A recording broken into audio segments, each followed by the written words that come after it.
Cette histoire se passe en Israël. En l'année 2001, un rave raconte, c'était Chol HaMoed Sukkot, on était 19 Tishri, et sa femme Nathalie a fait un rêve qui l'a complètement bouleversée. Donc ce matin-là, elle se réveille et dit à son mari, dans mon rêve, j'étais dans la file pour recevoir $1 du rabbi. Je participais à la distribution de dollars. Mon tour approchait. Je pensais à demander une bénédiction pour ma famille. Je suis arrivée toute tremblante devant le rabbi et c'est lui qui dit « Ben Sheni Bat Shlishi », ce qui signifie un fils en second, une fille en troisième. Il se trouve que ce couple avait déjà un enfant. Donc, Nathalie, la femme, a pensé « Je vais avoir en deuxième un garçon, l'année d'après une petite fille ». Mais son mari n'était pas d'accord et disait « Non, moi je pense qu'on aura des jumeaux. Le garçon sera l'aîné et la fille ». Et voilà qu'elle tombe enceinte, effectivement. Au mois d'Adar, tout proche de Purim, elle passe sa première échographie et effectivement, elle attend des jumeaux. La promesse du rabbi se réalise. Évidemment, comme les grossesses multiples sont délicates, il fallait qu'elles soient surveillées. Au cours de chaque mois de grossesse, il y avait une échographie. Au 6e mois, la gynécologue dit que tout va pour le mieux. Mais Nathalie demande est-ce que ce sont un garçon ou une fille? Et on lui répond on pense que ce sera 2 garçons. Et le mari dit non, non, non. Le rabbi a dit un fils en second, une fille en troisième, ce sera comme ça. Le mari demande à sa femme de consulter un grand spécialiste, le docteur Schulman, qui prend très cher, dont la visite coûte 2500 shekels. Mais c'est vraiment un des meilleurs médecins qui existent dans ce domaine. Et après avoir passé un examen avec ce docteur, celui-ci déclare que le garçon se développe bien, il a une bonne croissance, mais par contre, quand il passe au deuxième fœtus, il y a un long silence qui s'installe dans la pièce.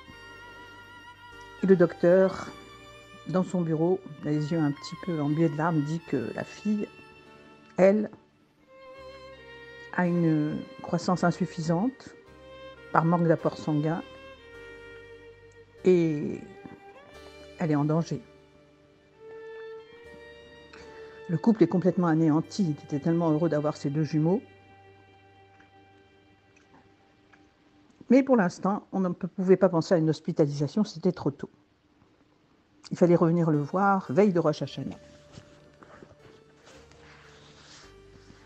De retour à la maison, nous avons informé immédiatement le rabbi. Et la réponse du rabbi, dans les Gerot Kodesh, était la prière des Kohanim. Ribono Shel Olam fait suite à leur bénédiction. Toute la réponse parlait de la prière des Kohanim. Alors le Rav Alperin a expliqué que celle-ci est l'une des plus hautes bénédictions qui soit. Il nous a conseillé de faire venir un Kohen à la maison pour nous bénir, ce qu'on a fait le jour même. Le dimanche suivant, Nathalie passe à nouveau un examen, mais il n'y a malheureusement aucun changement dans l'histoire de la petite fille. Le fœtus se développe pas bien. Le docteur va hospitaliser la Nathalie, qui refuse, parce qu'il y a la fête de Rosh Hashanah. On pose de nouveau une question au rabbi, qui répond « Je fais réponse à votre lettre dans laquelle vous me parlez de votre fille à laquelle Dieu accordera longue vie. » Ah, cette réponse était très positive. Donc, Nathalie a passé la fête à la maison, puis elle est rentrée à l'hôpital le lendemain. Et une semaine passe, une autre semaine, la grossesse arrive à sa 30e semaine. Et le Rav raconte qu'il a passé le Shabbat à l'hôpital avec son fils, avec sa femme. Et enfin, il a décidé de rentrer à la maison, Motzei Shabbat, pendant que sa femme dégustait un petit repas de Melavé Malka.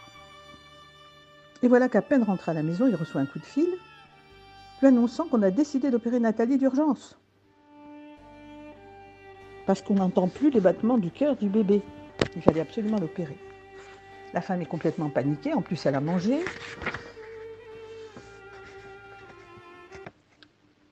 Le Rav téléphone à des amis pour faire garder son fils.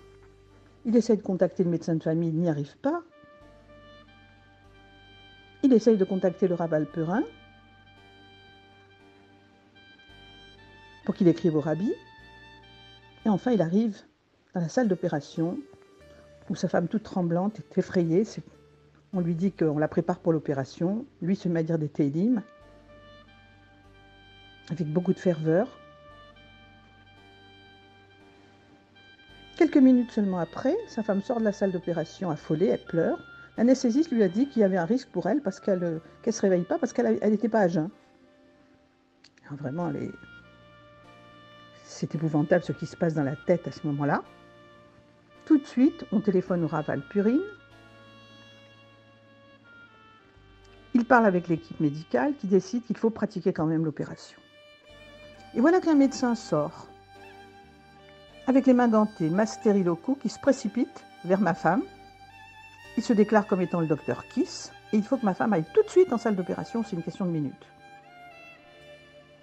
Et là, le Rav raconte, ce jeune médecin est un médecin palestinien qui doit opérer ma femme. Ma tête tourne, mes jambes tremblent. Et Nathalie peut à peine ouvrir la bouche pour dire « Shema Israël et Yehi, donnez-nous ». L'infirmière prévient que l'opération sera longue, au moins 1 heure. Et pendant ce temps-là, le mari se met à dire des téhilim avec beaucoup de ferveur, mais la gorge très serrée. Au bout de 25 minutes, l'infirmière sort avec le premier bébé, un garçon magnifique. Et quelques minutes plus tard, avec une fille, en bonne santé, grâce à Dieu. Sa femme est partie en salle de réanimation. Et 2 heures plus tard, le docteur Kiss en question vient voir le couple. Il s'excuse.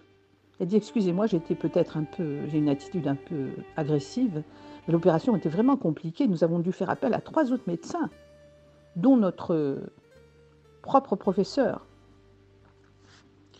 Et grâce à Dieu, voilà qu'un fils est né en second, et son nom est Shmuel, sur le nom du Rabbi Maharash, le 4e Rabbi de Lubavitch. Et notre 3e enfant est une fille qui se prénomme Chaya Mushka en souvenir d'Arabanite, épouse du Rabbi. Évidemment, le lendemain, j'ai appris que pendant tous ces moments que nous avons vécus, qui étaient si difficiles, il y avait des dizaines de personnes qui disaient des télim pour le mérite de Nathalie. Et grâce à Dieu, dit l'homme, mon fils et ma fille sont entrés à la maison sans aucun problème médical ni de santé. Et c'est ainsi que si nous respectons les instructions du Rabbi Melech HaMashiach, nous mériterons de voir la délivrance de nos jours et très prochainement. Yehi Adonai nous Morenu Verabenu Melech HaMashiach Leolam Vaed.